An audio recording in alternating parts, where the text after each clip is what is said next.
Alright, so today we have a Launch C-Reader Professional 129X. See the box right here. On Amazon it's listed as the CR129X. Flip it over to the back, you can just see some specs right here. Gives you a bit of information on what all it does. I'm gonna pop it open right here. This is my first time opening it, so take a look at that.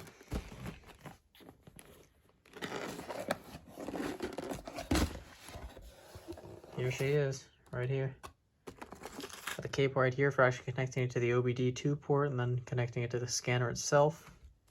Set this aside for now, pop it out in a second. Underneath of here, see we have a carrying pouch. Pull the sleeve off.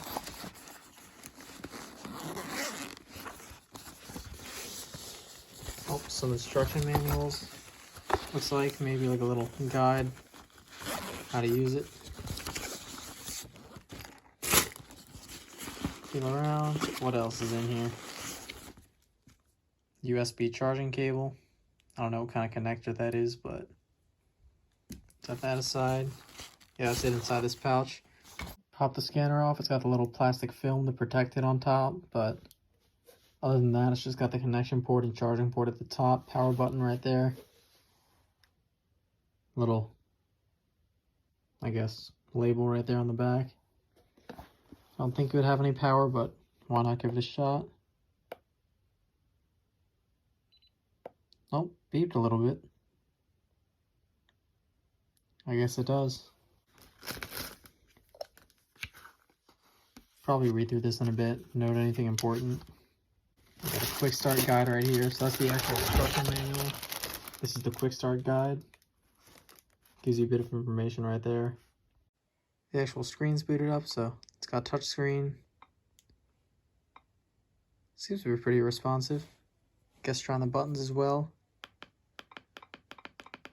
Those work. Hooks onto your Wi-Fi network as well. Looks like it only has 2.4 gigahertz network, so I'm gonna hop onto mine real quick. So after you put in your Wi-Fi information, it's gonna ask for your email. I'm gonna put in mine right here and then hit next. Once you do that, you'll be taken to the user agreement page. Of course, you're just gonna click agree and then okay, because nobody actually reads that. And then you were taken to your main page. I'm just gonna remove the little film that's on here real quick just because it's starting to annoy me. Perfect. It says it's got a 720p display online. Seems to be pretty accurate, but I'm gonna hit upgrade right here. And I can update all the software, so I'm gonna update that. And just wait for that to update. Seems to be going very fast, at least the first one did. Now looking at the quick start guide here, you get kind of a little diagram of where everything is.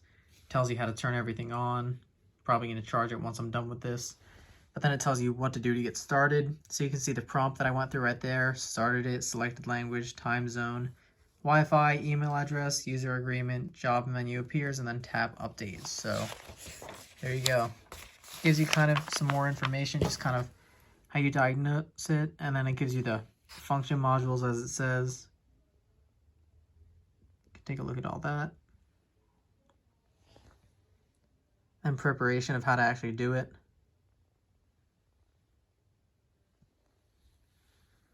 Then how to actually start the diagnostics. Then how to reset it. Then frequently asked questions.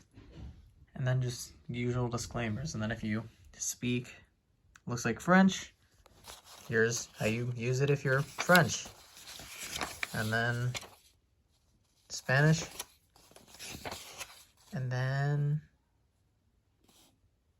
German? Russian, I guess? I don't know, I'm just guessing here. No, maybe that was, I don't know. Anyways, for whatever language you need, it's in here. So, quick start guide seems pretty simple. Software's still updating right now. Looking at the user's manual, I'll look through here if I need to, but then if not, I like to go and try to figure things out on my own. It just kind of gives you a bit of information about how each thing works. So that's that. Alright, apparently I was completely wrong when I said it was downloading very quickly because it's been probably 5 or so minutes and you can see we're on software 14 to 40.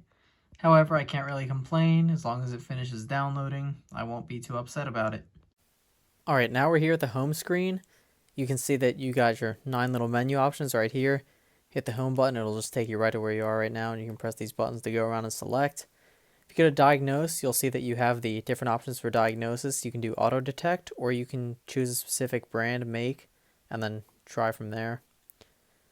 These functions right here, they won't actually work until you actually have your OBD scanner plugged into your car. When you hit reset, you have the option for brakes, oil light, and then just some other options right there. TPMS, electric throttle, relearn, hit back. Battery voltage, you have your option there, but you're not going to get anything unless it's plugged in. Data. You can store diagnostic data in there. I don't have anything stored right now because I've yet to actually hook it up to either of my cars. I don't really know what this option does, if I'm being honest. The mall option. Yeah, I'm just not even going to say I know what it is because I don't. You have your option for firmware updates right here. You can see that everything's updated since I just finished that. And then you can see that you have settings. Nothing too interesting in settings. Nothing really standing out that you'd expect. But it runs a basic Android operating system. So that's pretty much just going to be it for now, at least tonight. It's rainy out and getting kind of dark, so I don't want to go out and take it out to the car now, but I'm going to charge it up right here with a little USB cable and a little USB charger. Tomorrow I work all day, but Tuesday, I guess, is the next time I can do it. I'll hook up the cable here, plug it into the OBD port, and see what I can pull. I know that the Explorer is throwing some codes. It was throwing 10 last time I checked, so we'll see what it's doing now. I will add to this video once I get that done. Gonna power it off by holding the power button at the top. Get the option right here and tap it. And it powers down. It is a new day. It is light out and the weather is better than before. I have the launch code reader and I'm gonna give it a shot on running some codes on my Explorer. So I'll hop in, hope the battery's not dead, and then show you just how to run some diagnostics and what pops up. Now, in order to run these tests, I only need to put the Explorer into accessory mode, but I'm just going to see if I have enough power to actually fully start it.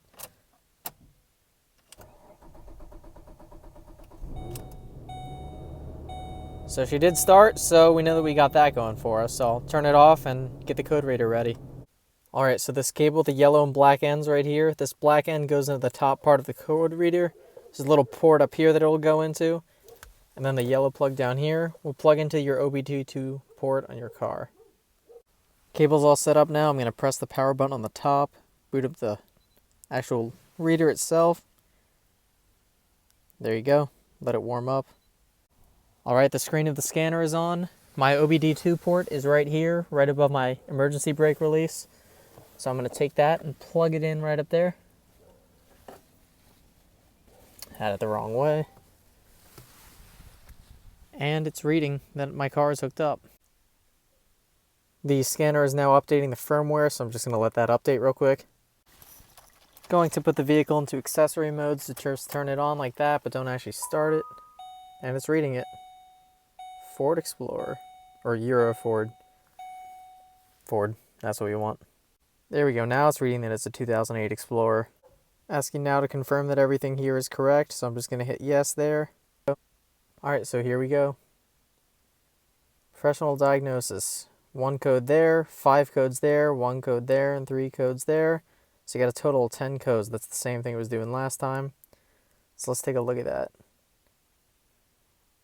Battery voltage level is too low. Sensor cluster bus fault, VIN number mismatch, battery voltage out of range, brake lamp inhibit, relay circuit fault, sensor power supply fault. Interesting. PCM engine prohibited by PATS, passive anti-theft system. And then impact detected, which makes sense because this has been in a couple accidents now. Battery voltage is too low. Once again, interesting. And occupant classification system error. Front passenger. Yeah, whatever. But gonna hit back. And I'm gonna try clearing the codes. I'm gonna drive it around, take it on a test drive, and see what comes back on. So, gonna hit clear codes.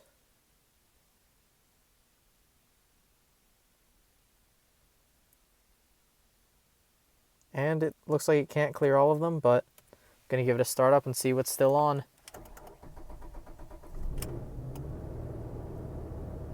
They're all still on. Nice. Well, I tried. So if you click on the IM setting, you can see that it's not misfiring. The fuel system seems to be good. And then it'll tell you what's ready and what's not ready to be tested. Hit back and then okay. It's going to say that's for if you want to reset your brakes, oil, whatnot. Battery voltage, let's see what that's saying.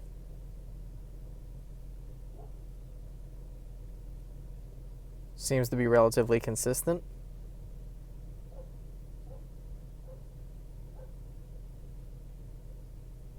It's not fluctuating too much. Data, let's see what else we can pull. Guess just diagnostic records here. Nothing because I haven't really done too much. Let's see. So yeah, nothing too interesting there. Just the usual code reader. But yeah. So there's a quick tutorial of that. I'm going to try driving around the Explorer a bit more, see if I can actually figure out anything more, but it's probably just going to run like it normally does. So we shall see. Alright, taking the Explorer on a test drive. Start her up. Alright, let's see how she does. This is my first time actually taking her out onto the real road since it died back in February. So I'm going to hope she does well, because, I mean, why wouldn't I? About 2.5 miles of driving, no issues yet, so gonna hope that continues.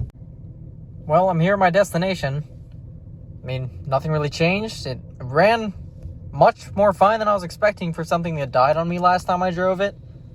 But I mean, yeah, engine heated up, fuel's still halfway. I mean, if it's gonna run now, fine.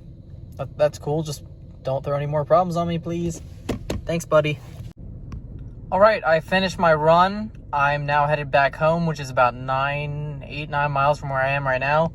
Let's see how the Explorer does on the way back. She did fine here. I'm hoping she does the same on the way back. I'm in my neighborhood right now. I'm getting pretty close to pulling up to my house. So that's going to wrap up this video. I hope that gives a quick little comprehensive tour of my new code reader. As you can see, I'm not completely familiar with it yet, but I'll get the hang of it as things go on. I also looked at the Explorer, gave it a test drive, and found nothing more wrong with it, so, I mean, I'd rather find nothing more wrong with it and have it correct itself than me having to find something. But, on that note, like I said, by the time that this is uploaded, I'll be out in Colorado, so I'll probably post my next video on the truck, something along those lines, something along the Ram, but we'll see. So, thanks again for watching. Stay tuned for more.